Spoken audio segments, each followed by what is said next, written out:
Welcome to Orthodontic Smiles, the podcast designed for all dentists and their staffs who practice orthodontics.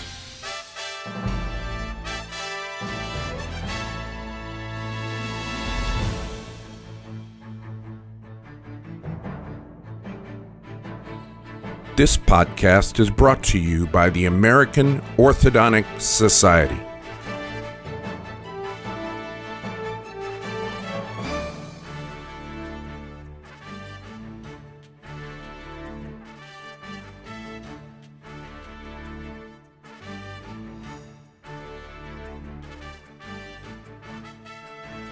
We are in for a real treat today on Orthodontic Smiles. We'll have a transformational discussion on how we as dental professionals can get off the treadmill. We're thrilled to have best-selling author and world-renowned business advisor, Chuck Blakeman, with us today. Be sure to check out Chuck's weekly Incorporated magazine articles and his TED Talks on the emerging work world. Chuck's first book, Making Money is Killing Your Business, was named the #1 rated business book of the year. And his most recent, Why Employees Always Are Bad, has done exactly the same.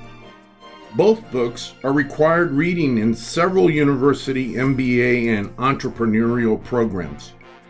Chuck has started 11 businesses in 25 years in the United States and internationally, and now uses his experience to help dental leaders with the business side of dentistry. His company has inspired and transforms your approach to business and your future. I'd like to now introduce to you Chuck Blakeman. Well, Orthodontic Smiles podcast is honored today to have Mr. Chuck Blakeman. He's a world-renowned speaker, author, and advisor. This will be a transformational discussion today. I think you're going to really love it. He's an author of several books, and he was kind enough to send one to me, and the name of it is Making Money is Killing Your Business. Chuck, I thought we were supposed to make money in our business. Well, Ed, you are, but the problem is we're going about it backwards. We think the purpose of business is to make money, and the purpose of dentistry is to make money. I'm going into business to make dentistry, or make money. Some people have that backwards. And the reality of it is that anybody who goes into business to make money generally makes a lot less of it. People who go into business with a meaning, with purpose, with a desire to add value to the world around them, those are the people that really make the big bucks. So basically you're saying, stop worrying about making the money, start worrying about servicing your patients correctly. Yeah, it's on two levels. First of all, why are you in business? Are you in business to make money, or are you in business to make meaning? And if you're in business to make meaning, that's a great start. But the second piece of this, the second reason we title it Making Money is Killing Your Business, is because the dental industry teaches each dentist that the way they are going to make money is for them personally to stick their hand in someone else's mouth. So when I am making money, I'm actually not taking care of the business. We draw a very clear line between income producers and what we call practice owners. And so we do that sort of a bit snarkily, but we want to make sure people know that just because my name is on the paper that I own this practice, if you're the person who's having to make the most of the money yourself, I'm going to challenge you and say you're not really a business owner. You just think you are. You're an income producer, and you could do that for somebody else somewhere else. If you're working 30, 40 hours a week in the chair, you could do that for a giant DSO. You really don't own your life. You barely own what you own as a job. So are you saying that the private practice is on its way out, or needs to develop into a corporate structure? Or not at all. In fact, we fight against that. There's extremely good reasons why you would never have to worry about a DSO taking you over. But what I'm saying is that the very fact that I personally am making the money, that makes you much more vulnerable to getting tired and getting to the point where you say, I quit. Who wants to buy this darn thing? Well, you call that in your book practice maturity, don't you? Yes. Yeah, it's the idea that there's 7 stages of practice ownership. And stage 4 is the one everybody thinks is nirvana. Stage 4 is what we call the American dream. Stage 4, you're finally profitable. The other stages, you're struggling through it, but you're finally profitable in stage 4 and you're making money. And the euphoria from getting to that might last 6 months or even 3 or 4 or 5 years. But there's something missing when you're making money. Generally, if you're not making meaning or getting time from your practice, then it's robbing things from you. So we have to get people to the point where they understand that them personally making money is not building a practice, it's building a craft. And no one actually is going to want to buy that business even if you did want to sell it, because they're not buying a business, they're buying you. So we have to figure out how to get that person off the treadmill. And the operative question is, how do I make money through this practice when I am not here? That is a business owner's question. The practice owner's question is, how do I personally make money? And the business owner's question is, how do we get the practice to make money? You hear the subtle but very powerful difference in that? Yeah, yeah. Yeah. But putting it in action is a little bit different than that. I'm kind of at that stage in my career where I've worked many years. I was obviously a producer, and then came to a point where the only way that I could work less was to taking on an associate. Now, granted, when I was out of the office, the associate was making money, but unfortunately probably wasn't making as much as I could. So Sure. it makes it a little different. Yeah, and that can be a trade-off. Or you stay picky and you find associates who have the same heart you have, and ones you can bring in who eventually can become part owners in the practice, that sort of thing. But the question is, do I want to work 50 hours a week and take home, $250,000 or $500,000, or do I want to work 40 hours a week and take home $450,000? I don't think you have to do that. I think our objective here is, and the operative question is, how do we make more money in less time? So it shouldn't always default to the idea that if I'm going to be here less, I'm going to take home less money. I don't think that needs to be the way we view this. That's not what we teach. We teach people to make more money in less time. It's you think of guys like Richard Branson and folks like that. They don't have this problem. They don't think in terms of, how do I make more money by being there more often? They figure out how to make money when they are not there, and that's a business owner's mindset. So we have a little game. We call it the practice owner's game. It's very simple. It's incredibly powerful. And if your listeners don't get anything else out of this podcast, that would be the first thing that I would want them to grasp hold of. The objective of the business owner's game or the practice owner's game is making more money in less time. And there's only 2 simple little questions. Memorize these questions. You ask them with every activity you do every day. It will change the way you do dentistry. Question number 1 is, what I'm doing right now the highest and best use of my time? And you give that to someone who's acting as an income producer for the last 10 or 15 years, and they'll kind of giggle a little bit, that self-recognition giggle. They realize that most of what they're doing is not the highest and best use of their time. They're doing bookkeeping, and they're doing hiring and firing and sales and all kinds of stuff that isn't the highest and best use of their time. If that's true, then you ask yourself the second question. If this is not the highest and best use of my time, then how do I do this for the last time? And that's the key to the practice owner's game. Let's figure out how to do something for the last time. If you're committed to that question, you will find a way to make that happen. It's either train other people, get a piece of software, get an associate. There's a dozen ways to get something off your plate that may or may not have anything to do with hiring more people. We have to figure out what it would be that would allow you to do something for the last time. And that, picking away at each one of those on an ongoing basis, is the real key. And how do you go about that plan? Yeah, it's a great question. It's just, that's the difficult part. Yeah. So we have a chapter in this book, Making Money is Killing Your Business, on processes that will change your life. We talk about freedom mapping. we use the old concept of process mapping where you map a process. Everybody does that. Not everybody, but a lot of people do that. And they map processes. And now we know what the process is at the front desk or hygiene or even in the chair. We know what the process is. We map that.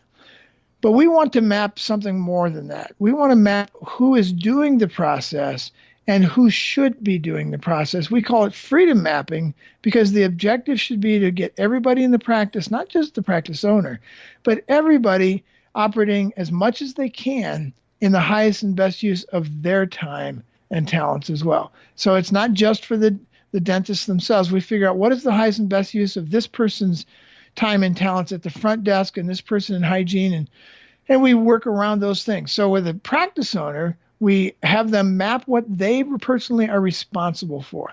It may not even be things they do. It's not always the things we do that wear us out. It's the things we're responsible for. And how we know the difference is I can be responsible for something I never do, but if I don't make sure it gets done, it won't get done. Well, that's responsibility. Something similar to something similar to just paying the bills. It is something that I have to make sure gets done. Yeah. Yeah. And so what if you had somebody else who could make sure that got done and they could report to you, here's the bills we got, here's how they got paid, it's all taken care of, here's the obstacles I ran into, and every once in a while they come to you for a better answer. And obviously on the bill side, that creates, that's a situation where you need extreme trust, but simple things like patient acquisition or patient retention or things like that, or making sure that your same day acceptance of future treatment is above X percent. All of those kinds of things. There's dentists who are chasing all of these statistics in their practice daily and weekly to make sure that acquisition is where it's supposed to be and retention is where it's supposed to be and acceptance is where it's supposed to be, and the hygienist chairs are filled 79 or 85 or 93% of the time. And they're doing all of this stuff when it may or may not be the highest and best use of their time. There are other people in the practice that you could delegate not just the task, but the responsibility. You make sure that those chairs are filled. And so we work with practices where the hygienists are responsible for filling their chairs and they report to the dentist, here's how we've done. Okay, so that's where you come, in your book, you mentioned that we should not have employees, we should have stakeholders. Right. That's a very operative difference. We don't have time to go into it today, but I've studied the history of this thing, and the very concept of the employee, the person who is managed and is told what to do, is a bankrupt industrial age idea. It didn't really exist a lot before the industrial age. We made it work in the factory system, and we've drug it into modern day business. I'm the manager, and I tell you what to do, and the other person on the other line, on the other side, says, well, that's great because I really don't want to use my brain, so I'll just wait until you tell me what to do.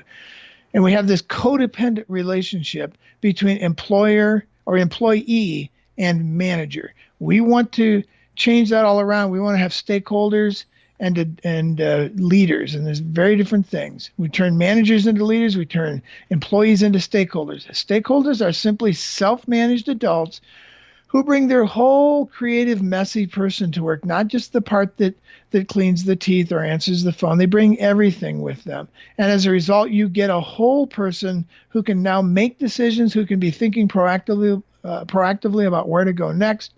And you've got 18 people or 17 people or 43 people in your practice who are all turned on, self-motivated, highly engaged adults.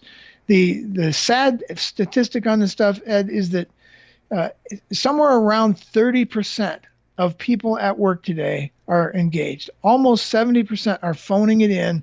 They show up at 8 and they do the minimum they have to until 5 so they can go home and be an adult at home. That's criminal, and it's our problem that we've caused that because we've turned them into non-thinking extensions of machines. We've taught them, don't bring your personal life to work, don't bring your all this other stuff with you, but you can't get the whole person unless you get the whole person. So we teach people to do that. Bad? Is that the idea? Well, yeah, and we wouldn't even want to call it bad, but absolutely, you take the production with my mom went in the hospital last night. And you take both of those things. When we teach people how to do huddles differently, how to do stand-ups in the morning, one of the first practices that people have to relearn is we teach people the very first thing they have to do is to be human together. And you can do all kinds of things with this, but one of the simplest forms is the 12 of you stand in a circle and you all answer the question, how am I doing? And you can't answer good or bad. You have to answer, I'm doing well because I just paid off my mortgage. And everybody claps. And that's 10 seconds. And the other person says, I'm not doing so well because my mom just went in the hospital, or something like that, or maybe something not quite that severe. And you instantly know where these people are at for the rest of the day and how you can engage with each other and how you can support each other, and just little simple things like that to create that kind of willingness and ability for people to bring their whole messy, creative person to work. The dirty little research on this is that teams organize around task, and that's not a bad thing. Teams get stuff done. But if you want more task to get done, team has to be elevated to community, and you organize community around relationships. When you organize around relationships, the task will get done better. It's counter-logical in some ways, but it's the research shows that the places where people are really closely knit at work, they get more stuff done than the places where we come and are focused completely on the task of dentistry. I totally agree with you on that one. That's just something I'm often asked, since I've been in practice for 40-some years. I just, this past Friday, one of my assistants that I hired, believe it or not, about 41 years ago, was retiring, and she was with me all my life, all my practice career. I mean, she was just the most wonderful lady in the world, and I call her my sister from another mother because she was with me every solitary day for 41 years. Sure. She was retiring, and one person asked me, how do you keep these people for 41 years? And I said, there's only one way. You have to respect them. If you respect them as human beings and know that they have as many problems as you do, then your day goes better. And when you don't respect someone, then they look at you as the enemy. So that lines up very well with what I've looked at for the last few decades. I've built 12 businesses in 8 industries on 4 continents, and found dentistry about 10 or so years ago. And we want to revolutionize the dental industry and teach the industry as a whole how to build relationships and how to actually be more productive and make more money. And the research we've seen and worked on goes hand in hand with that. The number one asset that every practice has, if you ask them what's your number one asset, if they've been listening around, they'll say my people. And I'm going to say no, that's actually not your number one asset. We forget what is really important. And you just talked about respect. I think respect folds into this one asset. The number one asset in any practice is trust. And trust comes from things just like what you said. How do you build trust? By the number one practice in every successful practice and every successful business. The number one asset is trust. The number one practice is consistency. So I respect this person today. I respect them tomorrow. I respect them all the time. I don't ever pull the plug on them. They're not ever wondering if I've got Dr. Jekyll and Mr. Hyde on my team. Those two things go hand in hand in building a great organization. That comes directly from us. Well, although when you do have someone that just comes to work for you, you have to give them some guidance. Sure. In training and guidance, and that's a formidable task when you're asking them to do something with great responsibility. Oh, there's no question. One of the things we see in most of dentistry is that the onboarding process doesn't exist. They think it exists, but what exists is, here's Jane. Jane will teach you everything you need to know about how to run the front desk, and they call that onboarding. The research again shows that when people see very clearly and very, very early on that there's people here who care about me, they're going to be much more productive. Onboarding is first and foremost about mentoring, coaching, and saying, how are you doing? Do you have what you need to be successful? And then it's also about the task. Are you getting the training? But we teach people to have an onboarding process where there's a mentor who may or may not be even in the same department, but there's someone who can meet with that person formally once a week for the first 90 days, and a couple times a week, the rest of the week, just walking by and saying, how you doing? Got everything you need? We want them to know that they're immediately included, and that skill training is only one aspect of this. Culture training and relationship building and community and all these other aspects of having a great organization, they're taken care of. So we put meat on those bones. We actually give, we have about 15 videos that we have on how to build a great, what we call a participation age culture of trust and consistency. And those, we give those to practices, and those that's one of the things that have the new recruits go through in onboarding is watch 2 of these a week and make some little notes, and they give them a journal to write down what they're learning. And then there's videos for the skill side as well. If they're learning the front desk, here's the practice might make 3 or 4 or 5 videos on that stuff, and very, very specific onboarding process to make people feel immediately like these guys really care about me. All right. Onboarding in your terms means training. Training and including. It's all inclusive. It's as much about I feel like I belong here as it is I know what to do. So training is I know what to do, but mentoring and coaching and building relationships, building that team, that community that lives above of team. That is the secret sauce that it gets ignored all the time. I just had a conversation with one of our clients this morning. They said, "Oh, we do onboarding," and what do you do? Well, I put Bob with Jane, and I say, "Jane, teach Bob how to run the front desk." That's the skill. That's the skill training. That a lot of times is missing, because in my book here, Making Money, we talk about freedom mapping the processes and using those to train people. But that's not enough. It's about building relationships and giving this person someone as a safety valve where they can actually say, "Hey, I'm confused," or "I don't know how to relate to Dr. So-and-so," or just the myriad of things that people don't want to. Okay, so it's the non-training, non-business aspects are bringing that person through a mentor into the community. Yeah, you've heard of, that's a good way to put it. We've all heard of soft skills and hard skills. I think it's both. We call them production skills and human skills. And so we're helping people with both. Where they need the production skills, the training and the materials and the processes and the metrics and all that stuff absolutely is fundamental to this, but so are the human skills. Empathy, emotional intelligence, the ability to listen and understand, communicate well. All kinds of things come into play there. Those are actually, again, the research shows that when people are learning those things and they're receiving those things, they're more productive than when we simply focus on production. I can appreciate that. That's for sure. So when we get all this system together, and we've got a absolutely, and for lack of a better word, let me say that we have a bunch of stakeholders in the practice. And basically, if that stakeholder happens to be an associate dentist who is now producing for you, you've reached nirvana, and you basically now can take time off and not even have to be at the practice, and you'll be making money. Well, it's a gradual process, and the stages beyond stage 4 that you get to decide where you want to land. That we talk about 3 more stages beyond stage 4, where stage 4 you're making money, but in stage 4 you're only making money, you don't have time.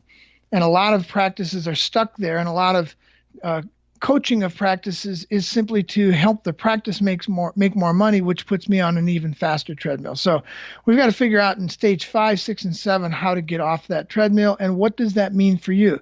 For one dentist, it might mean I don't actually want to run this business. We've got an ortho client in Richmond, and they don't want to run the business. They're incredibly good at the chair side, and that's what they want to do. So that's their highest and best use. And another person says, I don't really want to be chair side. I want to run a business. So that's their high. So we figure out what's best. What does stage 5, 6, or 7 look for them? And we get them to say, this is what it looks like for me when I'm done. And it can be anything from a scenario of I'm in the chair 2 days a week and I'm running the practice 3 days a week, or I'm not in the chair at all, or I'm always in the chair. And I've got 8 weeks of vacation where I can take any time, and I always have Fridays off or Thursdays off or whatever. And you develop this picture of what what motivates you? What does it look like when you're done? If you never had to sell this practice, what would it look like?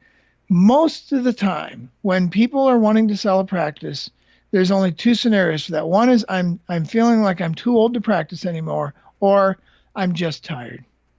And the reason we're tired is because we didn't learn how to get off the treadmill and do the things that were our highest and best, and train other people to do their highest and best. So that's the game, is to figure out how we identify what are the things that I'm really good at. What are those 2 or 3 or 4 or 5 things, and 5's a lot, that I really bring to this practice that are my greatest and my best, my highest and my best. And then what are the things I'm doing that aren't that? Let's begin to make a list of those things, and let's methodically go through them and figure out, how do I do this for the last time? I'm going to train Jane on that one. Okay, she's got that one. Now, how do I do this one for the last time? Well, that's a piece of software. How do I do this one for the last time? Well, that's an incentive program. So the questions are out there, but that's the general process of getting off the treadmill. And it may be different for everyone. Most of the dentists I work with are like me. They don't want to retire. They just want to have a lifestyle that if someone was going to ask them to sell their business, they would say, why would I? This practice is serving me. So if you've got a practice like that, why would you sell it? I never wanted to retire for the very same reason. My business is working for me. Why would I want to sell it? Most of the time we want to do it because we're tired. Can we go back to something that I heard you just briefly mention? Sure. And that's incentive plans. Is that how you incentivize your stakeholder, by incentive plans? Chuck, can we break right here for just a moment for a message from one of our corporate sponsors? Hi, my name's Dr. Brad Williams, and I've practiced orthodontics for over 35 years, and over those years, I've had some fantastic teachers like Dr. Bill Wyatt, Dr. Bob Garrity, Dr. Dave Jackson, and many, many more. And I'm honored now to be teaching orthodontics to a whole new generation of general and pediatric dentists. I want to personally invite you to enroll in one of my basic or intermediate hands-on courses through the American Orthodontic Society. We are committed to provide your entire staff the support and training you need to launch orthodontics in your pediatric or general dental practice. And to make the hands-on experience in my classes the best possible, I've partnered with an outstanding and very ethical company called OrthoArch to provide all the orthodontic supplies my students need. When my students start treating patients in their offices, they too will benefit, as I have, in partnering with OrthoArch for all their orthodontic supply needs. You can contact OrthoArch at www.orthoarch.com. See you in class.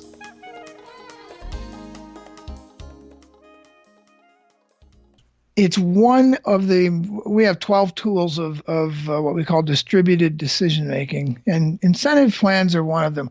We think bonuses are a dumb idea. Any money you give to someone that is not tied to the result is not helping them be productive. And again, I'm just dealing with research here. When you give someone a hourly or a salary wage, it has zero effect on whether they will be productive or not. They're going to be as productive as they are, no matter what. If you give an individual an incentive, they're something around 20% more productive than if you gave them everything as a salary. And interestingly enough, if you give their team and the whole team a team incentive, then each individual is something like 40% more productive. So incentives are a big piece of this, but we get this wrong, Dr. Ed, a lot of times because we think of incentives and then we think the word money. And I'm going to say that there are 7 different kinds of ways to incentivize people that will cause them to stay even more than money. The research is that money is the most important of the 7 until you are paying them something that they could get somewhere else for the same job, and then it drops right to the bottom. The other 6 are more important. They will quit more often than not because of the other 6, and the other 6 have to do with human stuff. So we need to be recognizing people. 67% of people at work say they haven't been recognized in the last 12 months. And we don't want to put that on the dentist. We want to talk about building a kudos program that actually encourages all of the stakeholders in the practice to kudo each other, so that it doesn't have to be on the shoulders of the leaders. But that's just one example recognition is one, rewards is another one. Time is the new money. Some people, as you know, some dentists even want to work 3 days a week and they don't want to work any more than that. If you can honor that, or if you have a hygienist, you say, hey, get your chair filled X amount and produce X amount. And if you do that, I don't care when you are or where you are. There's a lot of ways to incentivize with time, with education, with experiences. And experiences a lot of times can be very powerful. It's simple little things like going to happy hour together and having a barbecue, or having a night away as a practice where you actually, or 2 nights away where you work on strategic plans. We do a lot of that with our dentists, just to help them get away with their folks for a couple of days and talk about what the next year looks like. Those are actually incentives, and people don't see them that way. Getting kudos from each other is one of the most powerful ones. And then stuff is another one. If you give someone a bicycle, or say you give them a night away, if you give them $500 and they buy a night away at a fancy hotel, they will not remember where the $500 came from. But if you simply give them the night away, I'm giving you a night away at this hotel and it costs you $500, they will remember forever that the practice gave us that night away. So all kinds of different ways to incentivize. Yeah, that's a very nice thing. I'm still reminded of my staff. I had 26 employees at one point, and about once every 2 or 3 years, we would take the entire staff on a cruise to the Caribbean for a few days. And awesome. We're out of Tampa, so it was kind of easy to do, and it wasn't real expensive. But boy, did they have a good time, and boy, did it make a difference. And some of them, that'll be for some of them, not many, but for some of them, that'll be the trip of their lifetime. Yeah. They'll never forget it. Absolutely. So I think I'm getting an idea of how you manage to get staffs to come up with a different idea. Yeah, we've got a practice right now that the owner's been the key producer for almost 20 years now, and we think within a year and a half that he wants to be spending 3 months in Vail and 3 months goofing off somewhere else. And then 6 months working in the practice, and we think he should be able to get there in a year and a half. It's just a matter of mechanics. But it's not, I make it sound too simple. The reality of it is we can't see it. We need outside eyes to help us see how to get there. It actually is. Is it a business plan you're developing? We call it a strategic plan. And so the strategic plan is very simple. What are you doing that's your highest and best? What are you doing that's not? How much time does that stuff that isn't your highest and best, how much time does that take? And then let's begin to pick away at that, and we help them come up with creative ways to get that stuff off their plate and get off that treadmill of running the practice or being in the chair, whichever one they don't want to be doing. And you speak in your book about the speed of execution. What is that? Yeah, it's the number one indicator of success in every business and in every practice is speed of execution. There's a funny ancient word that I'm resurrecting called, the term is conation, to conate. And conation basically means I want something so bad, I'm already doing it. As soon as I figure out this is the right thing, I'm doing it. I'm not planning on doing it. I'm not sitting around reading books about it. I'm doing it. And that's conation. Speed of execution makes people who really aren't all that good at the craft can be very successful. The partner to speed of execution is time in market or just never giving up. To begin with, speed of execution is the best thing you can have. And then being willing to continue to grind it out and be relentless and never give up is the second piece of that. So to be successful, it's pretty simple.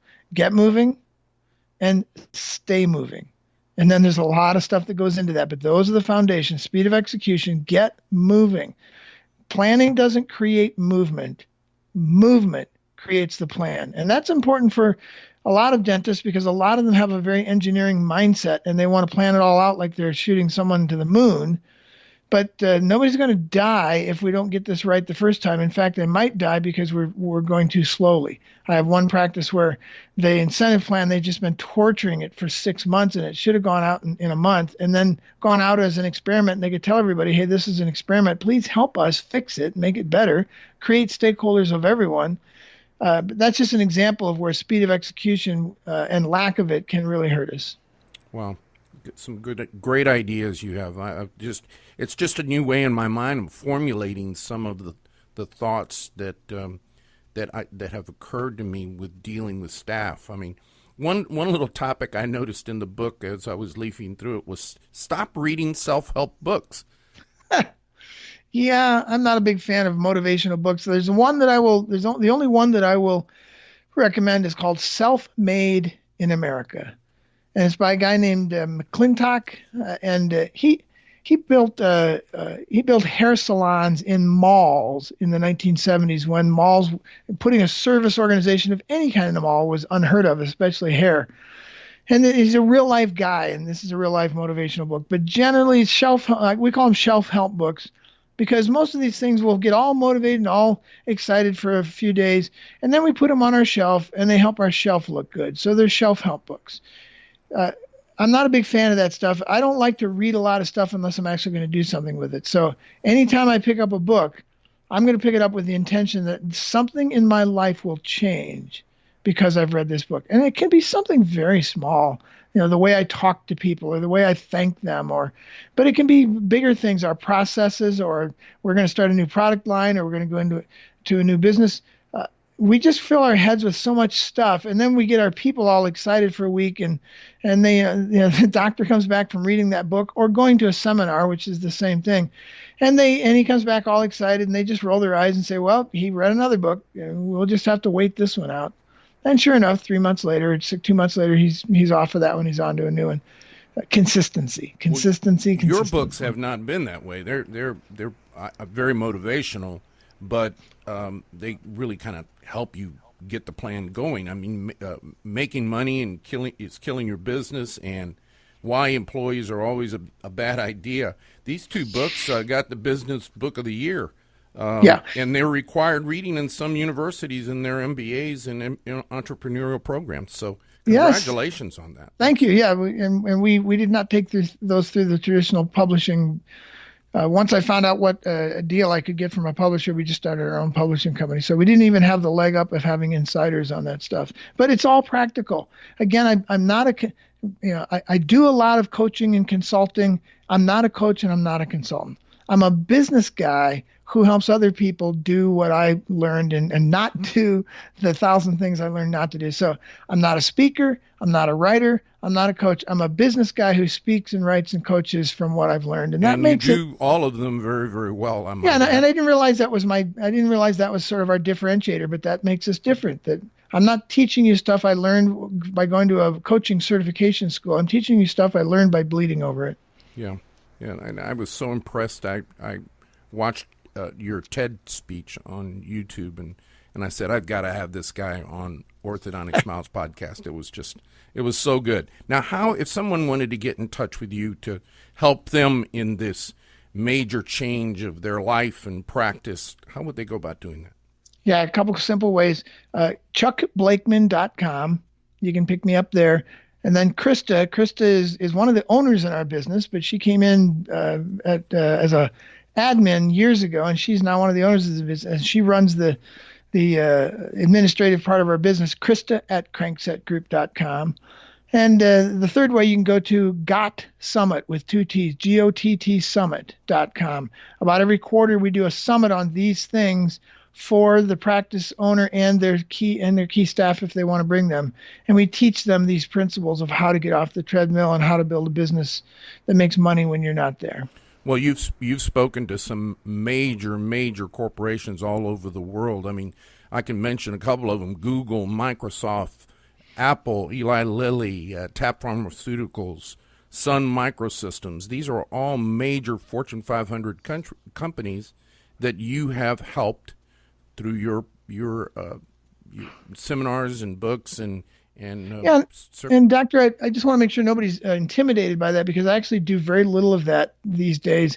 In the 90s, I did a lot of high visibility stuff with high visibility corporations, and it paid a lot of money and nothing changed. And that's one of the reasons I love working with dentists, is that when people approach me, they actually want to do this stuff and something changes. You can see people's lives change. And that to me is more satisfying than having that list of, I had United Airlines call me last week, say, how do we fix our culture? Well, I don't know if I want to get involved in that project. I'm with the dentist. So that's our love, is to be very narrow in how we approach this. And all of that stuff gives me credibility. Don't get me wrong. I'm glad I've done it, but I'm focused on dentistry. Well, you have a heck of a challenge when it comes to the dental profession. You're talking about a profession that educates students all the way through dental school and teaches them so much, but nothing about business and nothing about the things you're talking about, for sure. And it's one of the reasons, it's one of many reasons that we decided years ago, a decade ago, that dentistry is where we wanted to land, because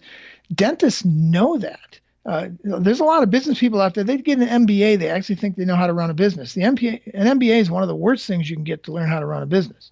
But they come out totally arrogant about as much time and energy as a dentist spent figuring out how to make their margins great.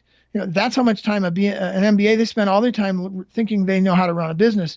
So I actually find it very refreshing that there's a lot of dentists out there who realize that 70% of this I was never taught. I was taught the 30% that's the craft, the artistry, but the 70% isn't there. So it is an uphill in some ways, but in some ways I'm not having to work backwards through a lot of nonsense that they were taught by professors in MBA courses who haven't been in business for 20 years. That's a good point. We're a fresh, a virgin crop, aren't we? Yeah, we're starting by going forward rather than having to reverse out to begin with. Well, if you had one last thing as far as some advice for any of our listeners on Orthodontic Smiles podcast, what would that be?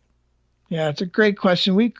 We talk about the big why all the time. What are you doing this for? Again, people who go into business to make money rarely make a lot of it. People who have a reason to be in business or in practice that's much bigger than making money, those are the people who make a lot of money. What do you want to do this for? It's not to make money. There's some kind of meaning, legacy, family, learning, impact in the world around you, nonprofit. There's something out there that is much bigger than your dental practice. You need to come up with whatever that big why is that's bigger than your practice, and then use your practice to build your ideal lifestyle to help you live out that legacy. Wow. Chuck Blakeman, thank you so much for being on Orthodontic Smiles podcast. This has been an enlightenment and truly enjoyable. I don't think I've thought so much about my practice in 30 minutes as I have with you speaking about how I should start thinking about it in the future. So I can't thank you enough for being on Orthodontic Smiles podcast. Thank you very much, Chuck. Thanks, Dr. Gonzalez. Have a great rest of your day. You too. Thanks. This is your host, Dr. Ed Gonzalez. I want to thank you for listening to Orthodontic Smiles today. If you enjoyed our broadcast, please click the subscribe button. We'll be in touch with you in the future about our further broadcasts. Thanks for listening.